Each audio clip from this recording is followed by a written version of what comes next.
Shalom, loved ones. I have a confession to make.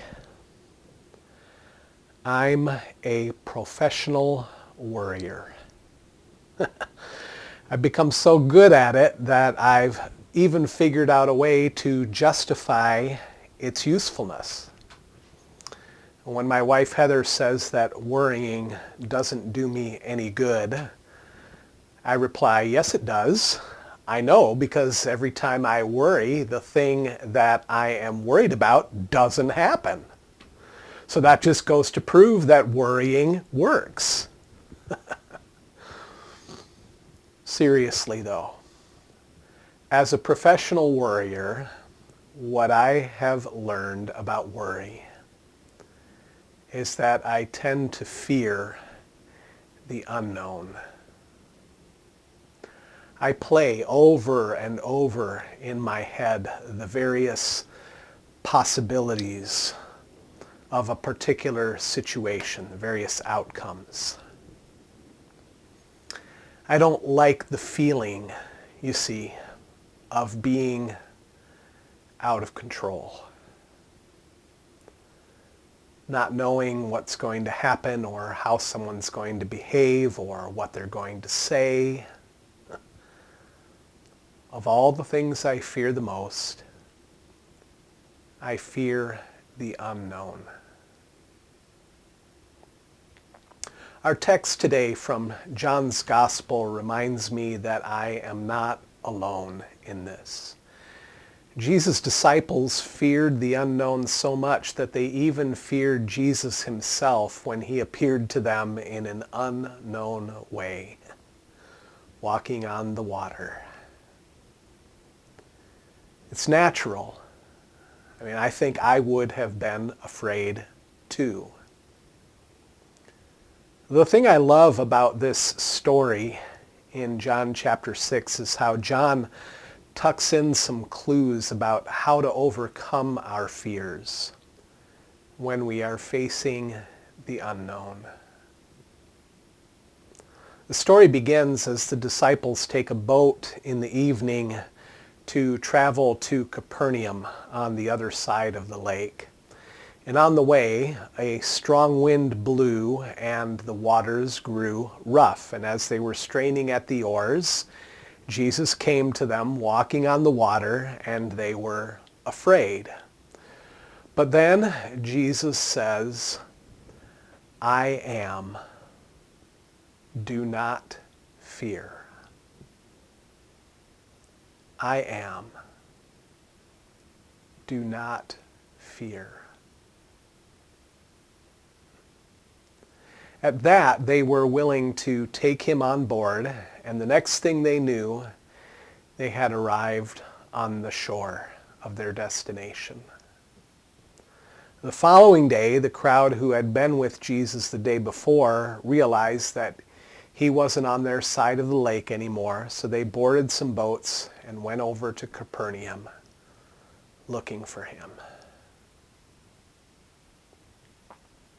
The first thing to notice in this text is how Jesus comes looking for us before we look for him.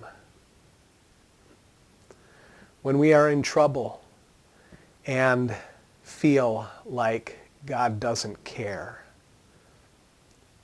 Jesus sees us in our difficulties and draws near to us in ways that we might find surprising and unexpected.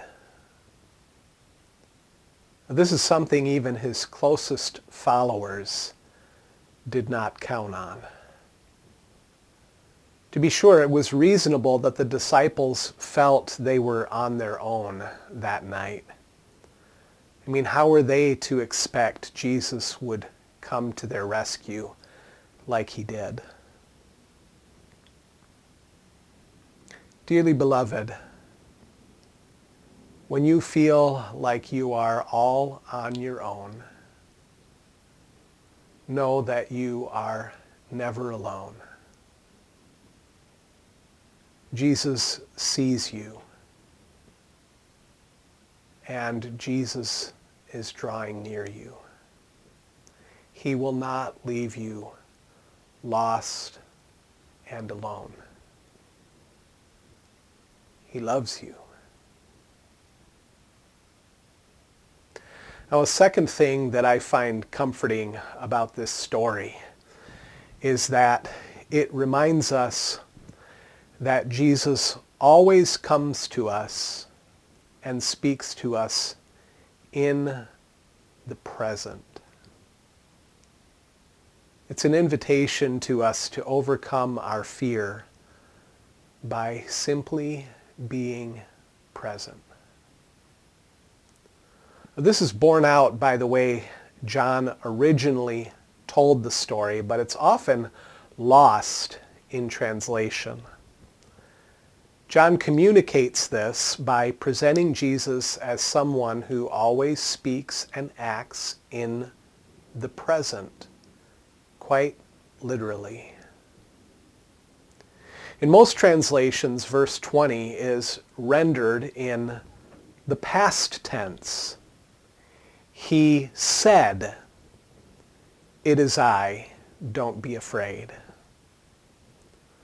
But John doesn't say Jesus said something. John literally writes that Jesus says something in the present tense. In other words, he said it and he keeps on saying it today, is what John wants to tell us. Notice how perfectly this suits the content of what Jesus actually says. Here again, most translations obscure the beauty of this verse by adding words that aren't there. In Greek, the most direct translation of verse 20 would read like this: "And he says to them, I am, do not fear." That's right. That's what verse 20 literally says in Greek. And he says to them, I am, do not fear.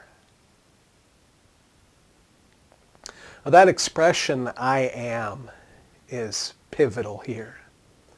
It's a reference to the time when God appeared in a burning bush to Moses, and it was a strange encounter because the bush was on fire, but it wasn't burning up. There, in the sight of this strange burning bush, God commissioned Moses to go to Egypt and tell Pharaoh, "Let my people go." And when Moses asked God, "Well, who should I say sent me?" God replied, "Tell them, I am sends you." I am. The word in Hebrew is Yahweh. Yahweh. It is God's name, and it means I am. God's name means I am, Yahweh. Notice that it sounds like the act of breathing. Yahweh. Yahweh. It's a name that conveys the idea of being, of life itself, of breathing, first and foremost. Even the sound of it conveys this. And as the I am, God is the one who just is, and always is. Because the curious thing about being is that it is always situated in the present. When we try to live in the past, or when we try to live into the future, we are not really living. To really live is to be fully present to the presence of the I am in the present. To really live is to be fully present to the presence of the I am in the present. It's to listen for the I am saying, I am always here, always now, always in whatever you are facing. It's no mistake that this word from Jesus occupies the central place in this story in John 6. Everything in the narrative, notice, leads up to Jesus uttering, I am, and everything flows out of it. It is dead center in the story, quite literally. Actually, it's the living center in the story, quite literally. It's a word that speaks to anyone who is feeling out of their depth in life. It gave Moses courage when he was afraid to go to Pharaoh, and it calmed the fears of the disciples when they feared for their lives in the midst of the storm. The good news is the word that God spoke to Moses and to the disciples is the same word Jesus is still speaking to us today. I am, my child. I am. Do not fear. If regret rises when you think about the past and all the choices you've made, be still in the midst of the turmoil and hear Jesus saying, I am. Do not fear. Your past has been covered in grace, my never-changing grace. I am here with you now. I see you. I have come to your rescue. Just let my grace take care of your past. Just be present with me.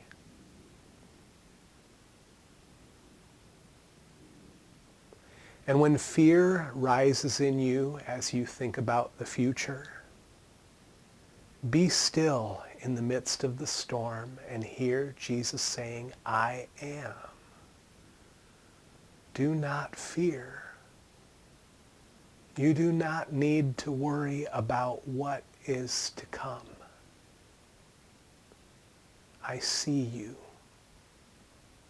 I will deliver you. Just be held in my grace. I will take care of you. Just be present with me. Dearly beloved, let us savor the word of the living word, spoken afresh to our hearts today and always, no matter what we are facing. I am. Do not fear. Amen and amen.